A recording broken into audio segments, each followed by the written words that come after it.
Welcome to this edition of CBN News Weekend. I'm Charlene Aaron. They're using a new business model in huge mega centers. Planned Parenthood now performs almost a third of all abortions in the U.S., 70,000 more than a decade ago. But as Heather Sells shows us, pro-lifers are fighting back with a simple technology that comes on wheels. 6 days a week, this big blue bus parks outside Planned Parenthood's huge abortion center in Houston. It's no doubt a major irritant, if not outright threat to the corporation's bottom line. That's because the bus offers free ultrasound images and pregnancy tests to any woman in need. Life and death decisions are literally made on this bus. Thousands of women have stepped aboard it since it first opened, and the majority of them have decided to keep their unborn children. I love to be able to tell people about the bus. It is so important. It's so easy to say, honey, we have help right here, right behind you in the bus. For the volunteer prayer warriors and sidewalk counselors, the bus functions as the perfect resource. A sanctuary easily accessible to women coming and going right before their abortion. Because there's a 24-hour waiting period, they will go into the facility for their ultrasound, then they come out afterwards, and then they go back in again for the abortion. And so the hope is that they will be able to pass a prayer warrior who will be able to hand them one of these cards at any given time. That happened to Rochelle Scott, who thought she had to abort because she couldn't afford a second child. Her son Alan lives and thrives today thanks to the bus. As soon as I saw him on the ultrasound and they let me hear the heart, I started crying. Like that was it. What happens here is simple yet stunning. 9 out of 10 women who come aboard keep their baby, even those who only moments earlier prepared to end their child's life just across the street. Initially, they're very kind of nervous, confused, shocked. You can tell it on their face. They really don't want to, don't want to see it because they know that might change their mind. They usually start crying as we begin and cover their eyes. And as we're continuing with the ultrasound, they start peeking out between their fingers. And we call it a baby and we call them mom. And look, your baby's sucking his thumb. Oh, he has the hiccups. And the next thing we know, they're smiling and crying at the same time. Park says the power of this moment, helping a pregnant woman understand her new identity and the reality of her child, cannot be underestimated. She and all who operate the ultrasound machine will spend as much time as needed with the new moms. She stays on that table until she decides she wants the baby. More than 7,000 women have visited the bus since it opened 4 years ago. Nationwide, more than 1,000 crisis pregnancy centers, including a few mobile units, also offer free ultrasounds. One of the largest organizations, CareNet, estimates it has helped to save almost 400,000 babies. At the same time, Planned Parenthood is opening more mega centers, virtual abortion mills of 10,000 square feet or more. Unfortunately, their business model appears to have paid off, resulting in 70,000 more abortions a year compared to 10 years ago. It really weighs heavy on us when we see a mom who comes and she sees her baby and we show her the models and, show her the heartbeat, play it for her back, and she still goes over there. For Rochelle Scott, little Alan is a sweet daily reminder of her decision. She says both her boys have given her more determination to live her life well and have inspired her to write a poem about her experience. So now I'm laid out on a hospital bed forgetting my faith, thinking that in killing, there's peace. Please. And then God kicks in. And then, a couple of months later, I have you, and you're crying, and I'm singing, hush, little baby, don't you cry. The sound of your voice, Alan, is priceless. Reporting in Houston, Heather Sells, CBN News. Incredible, and we're so glad to have Heather Sells with us to share more about this. Heather, this seems absolutely fantastic. Is there growing interest in these types of mobile units? You know, it's interesting. In this situation, situation, Houston, they've got a huge abortion clinic, and it works for them. There was no place for them to build a crisis pregnancy center. But Karenette, who has a lot of these crisis pregnancy centers, says there's no one-size-fit-all method, and they urge people who want to provide services in their community to really look at that community and see what is the best fit for that community, a mobile unit or perhaps a permanent structure. Exactly. Well, your story also mentions that Planned Parenthood is performing more abortions now than ever, but I thought abortion numbers were declining. Right, and it's very fascinating because Americans United for Life have tracked Planned Parenthood, and they say, yes, the number of their abortions that they're performing is significantly up alongside these mega centers. But also what's fascinating is there are no good numbers on abortion in this country because there is no federal law that mandates abortion reporting. So, for instance, California, New York, they don't even report right now. A woman goes into a hospital with abortion complications, she can just say she's hemorrhaging, no one knows. Wow. So we don't know abortion complications. We don't even know the number of abortions. There's a lot of guesswork and estimating going on. And why is Planned Parenthood turning to these mega centers? Well, again, no one knows for sure inside their thinking, but the thinking is that it's most efficient, and they really are centering their business model right now around abortions. The number of their non-abortion services, according to Americans United for Life, is going down. The number of abortions is going up. So they're turning to these big centers, kind of just a very efficient way of doing business for them, and they've had 19 new ones in the last 10 years. What a fantastic story. Thank you so much for sharing that with us today. Again, thank you, Heather, for joining us. And make sure you follow Heather on Facebook and Twitter at handle #SellsHeather to get the latest on topics that you care about. Well, evangelist Luis Palau is covering America's largest city with the gospel message. His team will lead a massive festival in Central Park this coming weekend. They've been working with churches across the Big Apple for months to reach the city, and many call the big city the perfect place for God to reap an incredible harvest. 8 million people fill the streets and the subways of New York City on any given day. And they speak more than 200 languages. But the big city can still be a lonely place. New York is the third least church city in the U.S. in proportion to population. So it's a big challenge, but it's a joyful one. Tackling the challenge for the last few months, evangelist Luis Palau has partnered with many of those churches, nonprofit organizations, businesses, and the government to work and serve the city in a project called City Serve. And on July 11th, he'll host a celebration in Central Park called City Fest. In New York, there is about 4 million Spanish-speaking people from all over Central, South America, the Caribbean, and Spain too.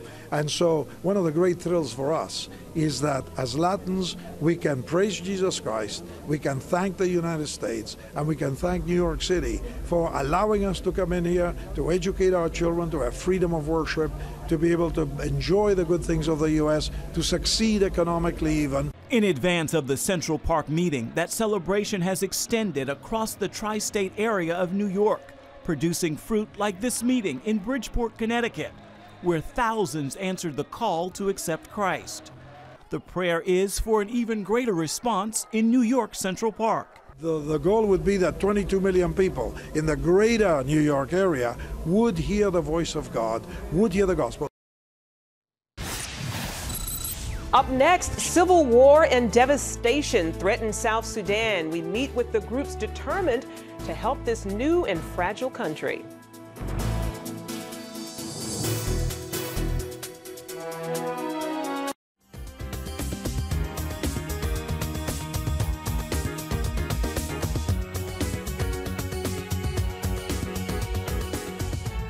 4 years ago today, South Sudan became an independent nation after decades of fighting. Many hoped peace would finally take hold, but that hasn't happened. As George Thomas discovered, war has again gripped this new country, leaving thousands dead and millions displaced. We must warn you that some of the video in this report is disturbing. These are images from that jubilant day on July 9, 2011, when South Sudan became a new nation. But the celebrations were short-lived. We never imagined our country would turn out this way. During the time of independence, there was so much hope and enthusiasm about the prospects of South Sudan moving forward. Years later, this country is engulfed in civil war. The fighting started in the capital, Juba, in December 2013 after the president accused his vice president of an attempted coup. Soldiers loyal to both men turned on each other. Since then, war has engulfed 7 of the country's 10 provinces. Too many people are getting killed. So many, yeah, including small children. Yeah, how do you feel about women? This? Tell me, how do you feel? No, it's really very bad. I feel sorry as a Southern. In 4 short years, South Sudan went from the world's newest country to its most fragile. This country has been one of the neediest countries in the world. It is a cesspool of human suffering. And I wondered if I might close with just a quick prayer. Rich Stearns is president of World Vision US. His group has been working in South Sudan since 1989. Stearns says the war is leaving a trail of tears and unspeakable human suffering. It is a terrible place to be a child, a terrible place to be a family in so many ways, because there are so many different threats to your livelihood and your well-being, whether it's food or lack of clean water, lack of sanitary facilities, lack of educational opportunities, lack of economic development, or conflict, as we've seen right now is happening in this country. Violence committed by both sides is intensifying. The UN says hundreds of girls as young as 8 have been gang raped and murdered. Boys have been castrated and left to bleed to death. Last week, UN investigators accused South Sudanese government soldiers of raping scores of women and girls, then burning them alive. Well, the spirit of the Independence Day was the spirit of peace. The spirit today is the spirit of conflict. People aren't working, farmers aren't planting. 2 million people have fled their homes. Many have escaped to neighboring countries. Others live in the bush or swamps. It's been very disheartening to see the potentially bright future of this brand new country be put on hold. Meanwhile, tens of thousands have sought protection in UN-run camps like this one on the outskirts of the capital city. Since the conflict began back in December 2013, the United Nations is now running these POC. They're called Protection of Civilian Sites. This one has roughly about 22,000, but across the 8 sites, there are close to about 130,000 South Sudanese. Ariane Quentier of the UN says that number is just the tip of the iceberg. Because we probably have something like 3 million people between refugees and displaced persons who have been affected by this war. World Vision oversees food distribution at the camp. Ngure Muruti heads the operation and says his team ensures that no one slips through the cracks without food. They get sorghum, they get beans, they get vegetable oil, and they get salt. Mary Namon has lived in the camp for nearly 2 years. I have no other option but to stay here until this war ends. She's lucky to even have food to eat. Far from the camp, in towns and villages in the war zone, people are dying of starvation. And reaching those in desperate need can be logistically challenging. Here's a staggering fact for you. South Sudan is roughly the size of the state of Texas, and there are only 200 miles of paved tarmac. So the best way to get to these locations is via plane. On a recent afternoon... Sir, one at a time. One at a time, yep, sure. Thank you, sir. CBN News joined World Vision as they traveled to a remote village far from the capital city.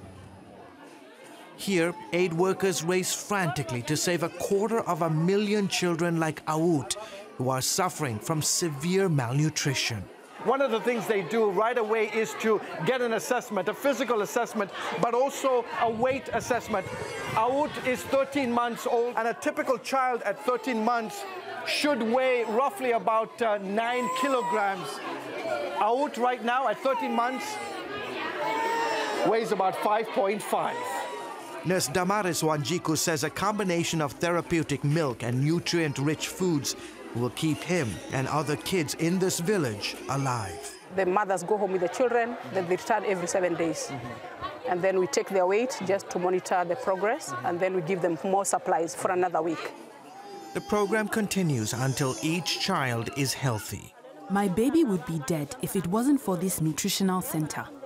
Thank God he's getting better every day. A glimmer of hope in a young nation spiraling out of control.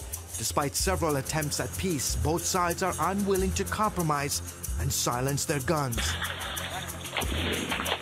So for now, the fighting rages on, with tens of thousands dead and no end in sight.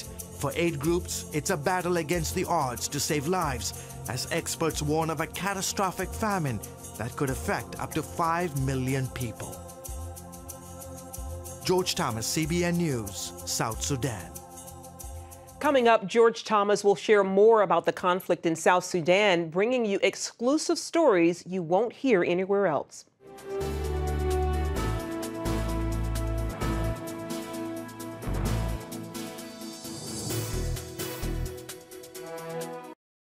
Just back from reporting on the conflict in South Sudan is our senior international reporter, George Thomas. Welcome back, George, first of all. Thank you. Thanks, Charlie. Now, this conflict in South Sudan, it used to be between Muslims and Christians. Now Christians are fighting against Christians. What's going on? Yeah, it's unbelievable, Charlie. And as you mentioned, South Sudan has been at war with the Muslim-dominated North for about 22 years. Close to about 2 million people died. And so when the election happened in 2011, there was the feeling like, oh my goodness, after all these years of war, finally we can have peace. Well, what's happened now is that you literally have Christians fighting against Christians. You've got the two largest ethnic groups in South Sudan. They're called the Dinka and the Nuer. And the president is from the Dinka tribe. The vice president that he kicked out about 18 months ago is from the Nuer tribe. And so when that split happened, it also split the military. So half of the military went for the president, who is of the Dinka tribe, and half went for the Nuer leader. And so now you have bloodshed on both sides. Wow. What about the Muslim government there? Where do they weigh in on this whole issue? Well, the president of South Sudan, Salva Kiir, has basically accused the government in the north, in Khartoum, of saying, listen, you are in essence funding and sending arms to my opponent to stir up trouble. Look, analysts will say to you that the north has, since independence, have said, we have never thought that South Sudan should have been a separate part of Sudan, that it should have all been one united country. And partly you have to realize that our viewers need to know that the majority of the oil, the oil coming out of Sudan right now is in the southern part of South Sudan. And so they have, ulterior motives for keeping the pot stirred, in this part of the world. Indeed. Well, the church in South Sudan has historically played an important role in negotiating peace. What's their role in this conflict? You're right. For many, many years during the Civil War between the North and the South, South Sudanese Christians played a very, very significant role. They brought the warring parties together. They said, look, all this fighting, the bloodshed, millions of people have died, it has to stop. They've tried to step into this conflict right now, and it hasn't worked because both sides are angry. Christians on both. Remember, Charlene, this is Christians versus Christians. Before, it was Muslims versus Christians. Now it's a lot more complicated because you've got your brother fighting against another brother. Exactly. And so the church is in a very, very difficult spot. They continue to tell both leaders, listen, guys, this is a senseless war. It has to come to an end. Unfortunately, these two leaders who have these political ambitions and aspirations are not listening to the church. How can the church and Christians around the world pray about this? This is really, truly the unreported war that's taking place. No one is talking about this around the world. We're only doing it this weekend because it marks the fourth anniversary of their independence. And we've got to pray for a spirit of peace and reconciliation to come. And really amongst the Christians to say, listen, you cannot be killing one another. Life at the end is so precious, whether it's a Muslim life or a Christian life. We have to bring an end and really pray that the church will have the spiritual backbone to really speak truth and hope in the midst of tremendous suffering. Such prayer needed, and we will be praying. Thank you so much for fantastic reporting. You're welcome. George Thomas being with us. Thank you for being with us. And don't forget, you can follow George on Facebook and Twitter and Instagram to see more photos from South Sudan. Coming up, it's better to give than it is to receive. A video of a pastor who is giving back to his community has gone viral.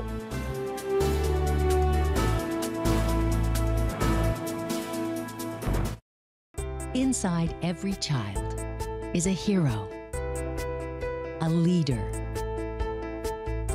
a friend to others, someone who helps out, who does the right thing, who dreams of what they can be, but they still need our help. What should I do? What should I say? How should I feel? That's where Superbook comes in. It provides moral and spiritual truths through situations children can relate to, teaching God's Word to the children you love. Join the Superbook DVD Club and receive Superbook's newest episodes as they're available, plus 2 copies to share with others, all for your gift of only $25. Get Superbook today and watch the miracles happen. And finally today, a touching video is making its way around social media. 2 men set out to help others by paying for their groceries, capturing the power of giving. One after another, unsuspecting customers in the Cincinnati area go to pay for their groceries, but they're beaten to the cash register by Rob Westerman from SNC Norwood Church.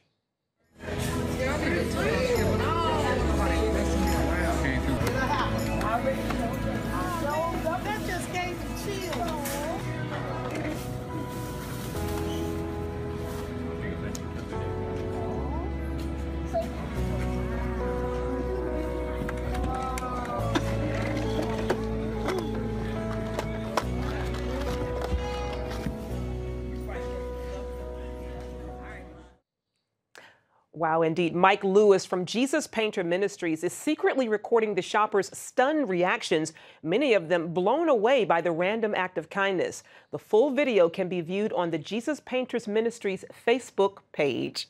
Well, that's all for this hour of the CBN News Weekend. You can find more of our exclusive coverage that you care most about at cbnnews.com and stay up to date with CBN News through Facebook and Twitter. We hope you'll join us next time. Have a wonderful weekend. God bless.